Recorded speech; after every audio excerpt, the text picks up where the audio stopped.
First off, thank you all for coming out. You know, whether you're a high school coach, a travel coach, college coach, this is one area that I think is not talked about enough, but as you guys know, it impacts every decision that you make, everything that you do. If you're a high school coach, I think now more than ever, athletes are looking to get to the next level. They're inundated with information each and every day. I know you guys that run travel programs, that's something that you promote actively to the kids that are interested and the families that are interested. And most obviously as a college coach, and our guys that are up here today, and those that wanted to be a part of this panel and are a part of it, that impacts your whole program. You're handpicking the players that you're going to be with for the next 2, 3, 4, sometimes 5 years. That dictates your culture, your performance, everything else. For those that I haven't met, my name is Nelson Gord. I'm the director of baseball for NCAA. I've also spent time as a college coach at the junior college level. I was a head coach at a high school for 6 years. I've been a freshman high school coach. I've run a travel program, so every end of it I've been a part of in some capacity. And this, you know, speaking about recruiting is obviously what I'm most passionate about for a number of reasons. So to get started here, we'll just go down the line. And coaches, if you want to introduce yourself. Jimmy, we can start down there with you. I'm Jimmy Frankos. I'm the head baseball coach at Heartland Community College in Normal, Illinois. Brian Reinke, head baseball coach, UT Permian Basin in Odessa, Texas.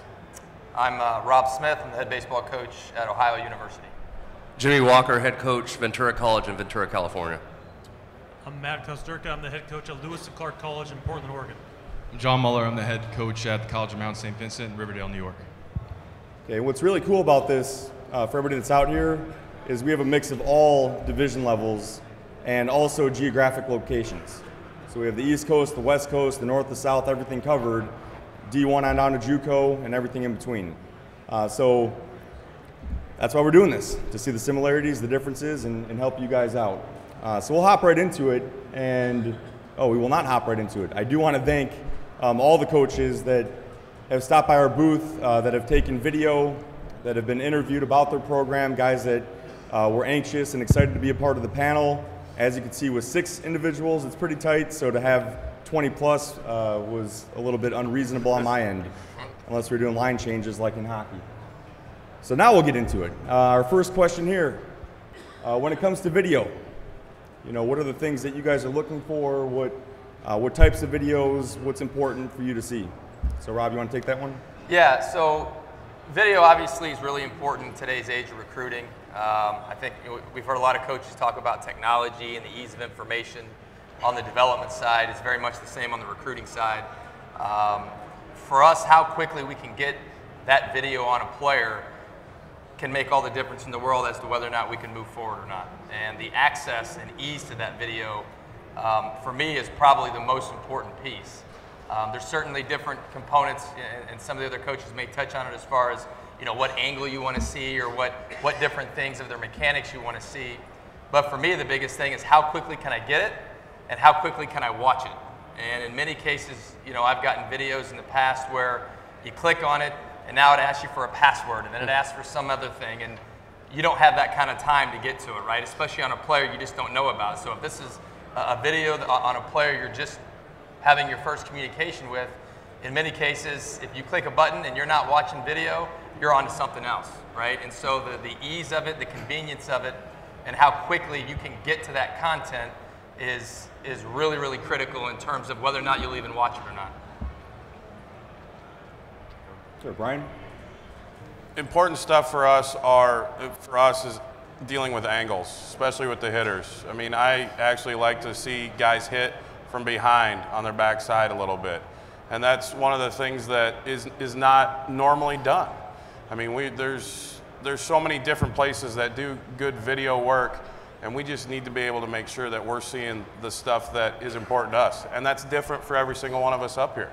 I mean, you may want to see the front side, you may want to see back, and it just depends on what your personal preference is. So some videos we get are like, that is an awesome video, and it helps us determine if that guy's going to be good for us or not. And other times we look at a video and we still don't have enough information.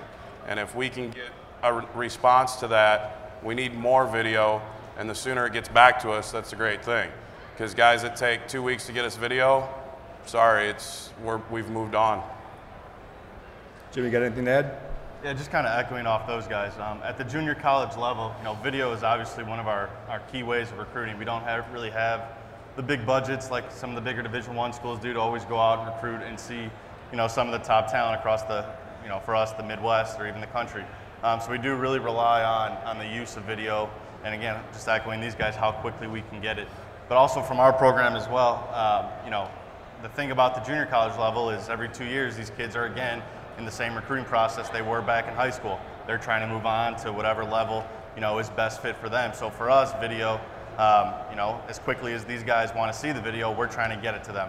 Because if any school is contacting me about one of our players, they can't come out and watch, the next thing I can do is send video and have it immediately for them, whether it's on the pitching, hitting, or defensive side of things. So at the junior college level, it's interesting because you got to use it to recruit high school kids. You have to use it to obviously better your own team and their mechanics and what you do on an everyday basis. And then you have to use it to send it out to colleges to get your guys recruited as well. So we kind of use it in all three facets as well. And parlaying off that to our next question, a lot of video might be on YouTube or an email like you're referencing, but many of them are housed within profiles, right? It could be an NCSO profile with us. It could be a number of different platforms that are out there. So for my guys on the left right here, why don't you talk a little bit more about what you'd like to see in profiles, what information you find to be useful, and some best practices when it comes to players sending that out. I think the biggest thing that we've run into at the junior college level is the contact information. It's sometimes the parents. And nothing against the parents, but I want to talk to the player that possibly could play for us. So when we call or we text or we email and we hear back, well, my son is this or that, it's like, well, does your son want to come to school here? So that contact information's got to be key and it's got to be theirs. The biggest thing, the cell numbers are huge now because a lot of these kids, they don't really want to talk anymore. They want to text. And we do that, and then they can send their video that way too. We've got guys sending us video on text. So that's the huge part for us, is that's a big thing. Junior college level academic stuff's not as big because there's no minimums to get into school, but I like to see it because you know what kind of student you're gonna get. Sometimes we'll get the 2.5 because that's why they're coming into junior college, but if the guy's a 3.0 or something, it helps on the back end when they're gonna try to push them out, because I know the 4-year guys want guys with good grades, because they don't have to worry about them being ineligible. Yeah, I would say at our school, it's a very academic school, so the GPA test scores are probably the most important thing for us, because I can rule kids out right away if they don't have them. And lots of times I'll recruit a kid, sometimes even for months. They say, yeah, I'm a 3.5, I'm a 3.6, and then I get their transcript and they're a 3.2. So making sure that it's a legitimate GPA, a legitimate SAT score, because we're going to find out eventually, and it's not good for anybody if I have to spend a lot of time, you have to spend a lot of time trying to get through the whole process, and all of a sudden you can't get into our school. So that's something very important as well. Yeah, I think the big thing is the accuracy of the information. The information is important, for us to get a hold of you, but the big thing is, on top of that's the grades. The biggest problem I have is that guys, their grades aren't in line to what is going to come on admissions. So for me, that's a very big thing, but the accuracy of information has to be the most important thing. Absolutely, and one thing to think about for you high school coaches, the travel coaches that are here today, is when they're filling out a profile, that's no different than filling out a resume when they're going into the real world, so to speak, right? Or filling out a LinkedIn profile. So whether or not they play at the next level, it's a transferable skill. It's something that you can help assist them with, that they're going to utilize later on with or without baseball. So something to keep in mind with that. Going over to relationships, and I probably should have started or ended with this because I think we all would agree that that is the most important thing.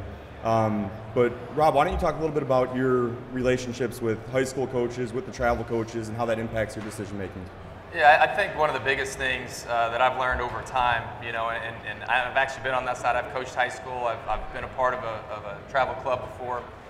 And I think the most important thing is to understand that while there's sometimes a high motivation to move players on, you have to be sure that you're honest and that your motivations don't overtake necessarily what the actual picture of a player is.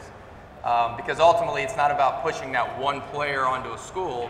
I would imagine it's about the longevity of trying to help several players over time. And if you lose credibility by overselling one player that just isn't ready for whatever level it is or whatever school it is, that can damage that credibility, and it can hurt future players from coming through. So that's one of the biggest ones. I think another thing that is important to know about that relationship piece is every coach is going to utilize their own eyes and evaluative skills before they recruit a player. I don't care what school you're at, what level you're at.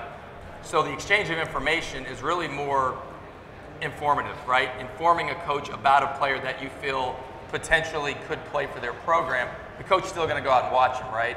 And so to oversell it too much can sometimes become a little bit of a turnoff in that process, right? And you may step away from that discussion. So I think it's important to realize that, yes, you want to inform coaches about your players. At the same time, you got to be careful not to oversell it to the point where you're going, all right, well, this doesn't make sense. You know, if this guy's that good, nobody else is recruiting him, you know, kind of thing. And so you want to make sure that you're just careful about that piece, and really just, you know, let the coaches know who the players are, and then they'll come see them. They'll make their own decisions that way moving forward, because like I said, ultimately you want more of a long-term relationship with coaches over time, so that when you do call, our response will be, all right, well, this guy's been pretty straight up with me about his players in the past. He told me when he thought a guy was short. He told me when he thought a guy was ready to go. The last point I'll make on that too that I think is important is one of the commentaries that I'll hear from time to time with guys is they'll say, oh, hey, I think I got a guy that can definitely play for you. And my thought is, well, have you seen us play? Have you seen us practice? Have you seen our league? So I would be careful to assume any of that, whether they could or couldn't play for us. Because I've had both sides of it where a guy's like, I don't know if he can play for you, without really a good knowledge of what our particular team or conference is about. And we may see a guy and go, that guy can absolutely play for us. I think you missed the boat on that one. So just be careful when you make that statement that maybe you're informed, educated, or understand who you're talking to, what team it is, what league they're in, as you're trying to navigate that process.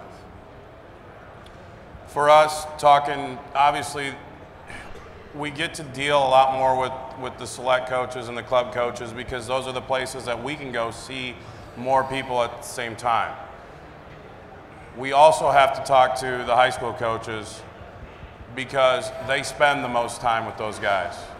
You may be with your select coach for, 2 or 3 months, but on a bigger period of time, the high school coaches may have had them guys for 2 or 3 years. And I think over the long haul, they understand equally about fitting into culture of our program, fitting into our school, and doing all of those things. Whereas if you're picking up guys for a tournament or two as club coaches, you don't get to see the full in-depth of what a student athlete is going to be down the road.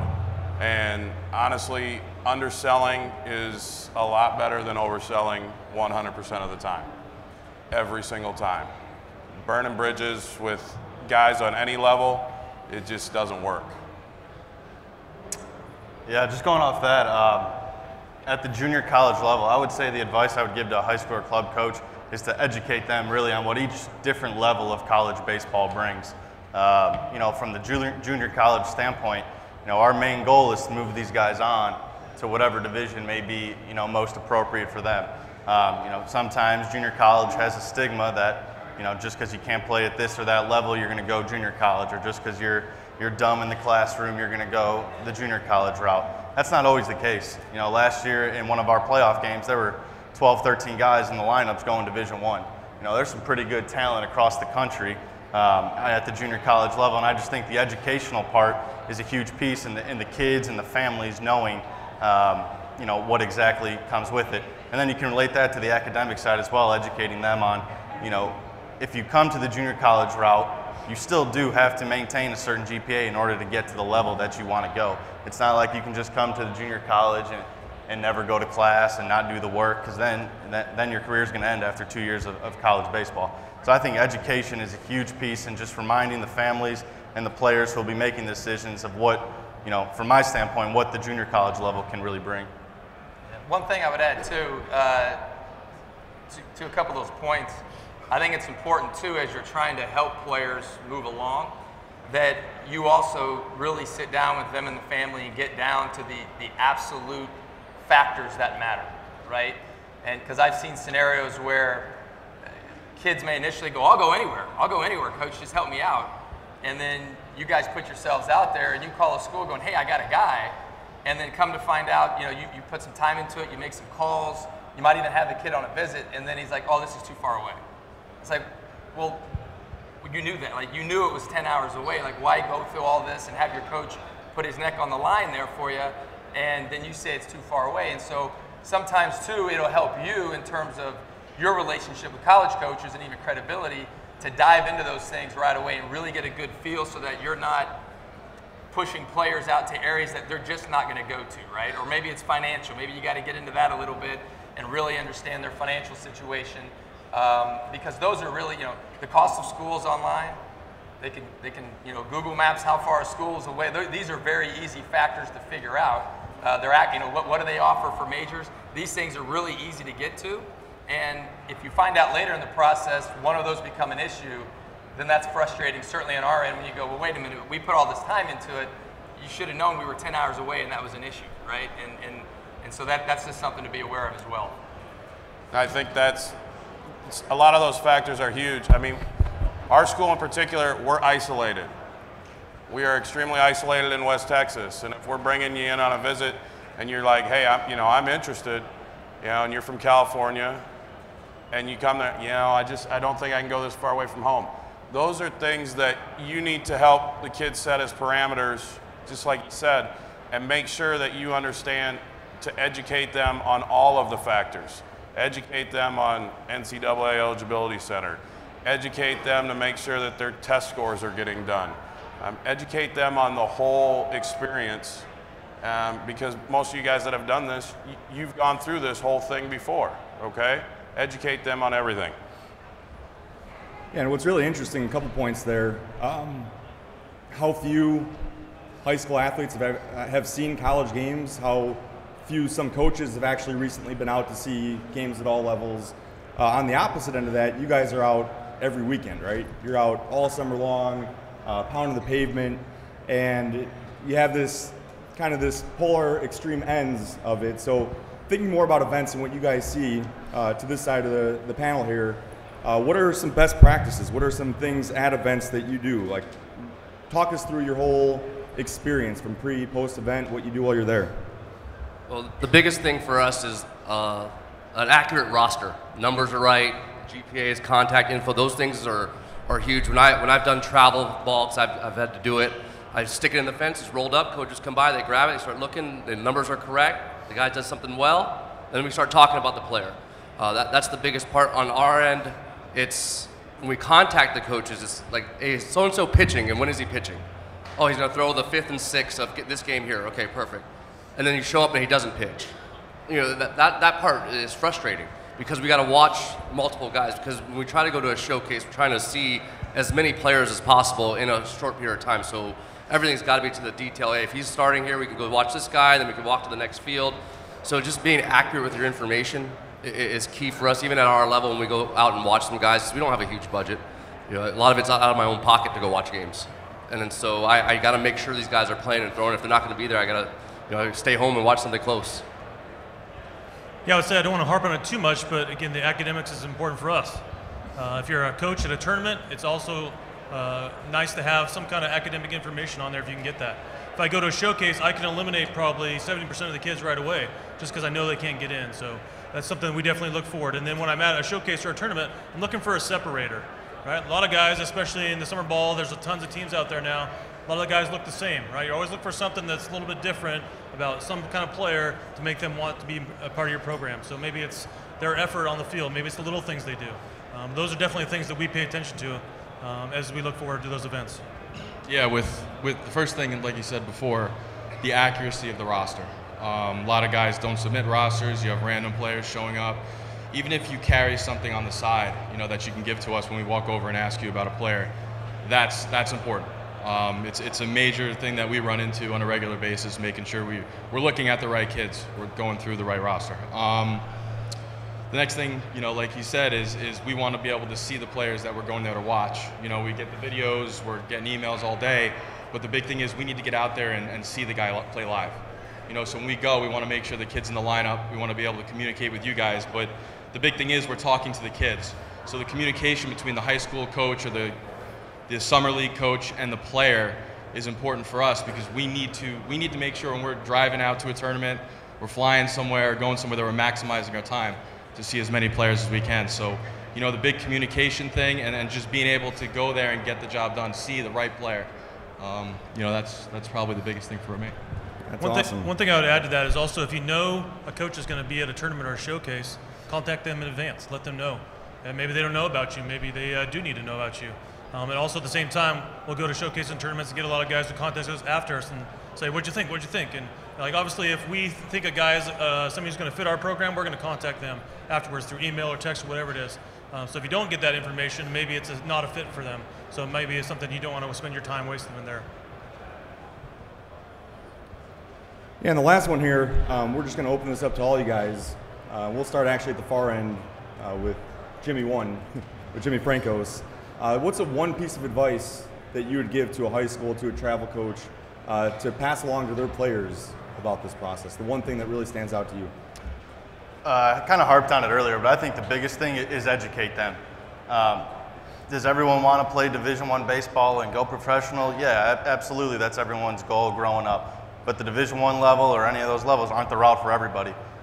You know, you can go to a school that you're not really fit for, and you go there and you sit for 4 years, and then your career's over, and that really does you no good. So to educate them on what each level of college baseball really brings, I think is a big part of the recruiting process. You know, when they're growing up, they're watching on TV all the big name schools, and that's where they want to go and that's where they want to play. But again, it's just not the right fit for everyone across the country. If it was, everyone would play there. So I think it should be their job to really educate them on what each level really brings, the pros, the cons, and really sit down and then it becomes a family thing. What do they need? You know, how's the financial situation?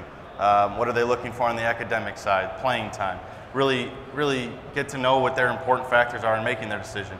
Again, I think it's all an educational piece that not a lot of kids have, and I think it should be a part of every high school team, club team, travel team, however you want to put it. Educate them on what each level of college baseball can bring. We are an NCAA Division II school. We get told no probably more than anybody. Make sure they understand if they don't have an interest in going that route, that's fine. But we get into the recruiting process, they have to understand that, hey, I don't want to go to that level. Okay, let's do that. Exactly what he talked about. There is a spot, there is a school for every single high school guy out there, but it's finding the right one.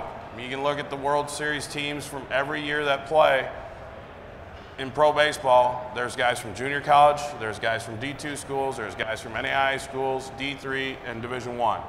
Make sure you're at a place where you're going to play. If your goal is to get to pro baseball, you can only do that by being on the field. You cannot do that by sitting the bench. Yeah, and I would add to that. I think the education piece is absolutely critical. I think a lot of times, you know, even being a Division I coach myself, I've been fortunate enough to coach or play at pretty much every level of college baseball, and there are a lot of different places, and I think a lot of people lose track of that, right? And everybody focuses just on Division I baseball. There's a heck of a lot more players not playing Division I baseball than there are, and so educating yourself, but also educating the family, but then creating an atmosphere within, you know, if it's a travel program, for an example, that Division I doesn't have to be the end game, right? Finding the right college is the end game. Finding the right institution, the right opportunity is, I think, the environment that you want to try to create, so that then they'll feed off that as well and be open-minded to a lot of different things. I also think using common sense to pay attention to the process.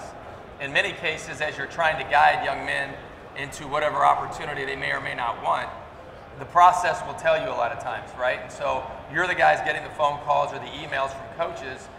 You can recognize what levels are showing interest in that player, and then you can guide them appropriately. You know, and if you look up and most of the correspondence is from Division II schools, well, that doesn't mean he should maybe give up on maybe playing Division I, but you've got to be careful not to push him away going, well, just don't worry about that, keep focused on this. You'll need to maybe guide him down the road going, listen, hey, this is where the process is taking you, man. You really need to be aware of this. You need to consider these. You need to start doing your research. Doesn't mean you're not ready to sign yet, but the process is telling you this might be where you're settling in terms of the type of school or the level. And I think sometimes if you don't do that, then you'll not pay attention to those, and those opportunities will move along because they're going to find new players too, and then you're scrambling, right? And so I think it's important to let that process show you and dictate the different moves that guys want to make. Even when it comes to one of the big questions I'll get a lot of, is about camps, right? Should I spend the money to go to this camp or that camp? And how do I know if someone's interested in all these different things? And, invest your time and money in the schools that are investing something in you, right? If they're investing time in you, whether it's phone calls, emails, some sort of correspondence, that's normally a good indication of where you should reciprocate that time and investment back to try to find a match, right?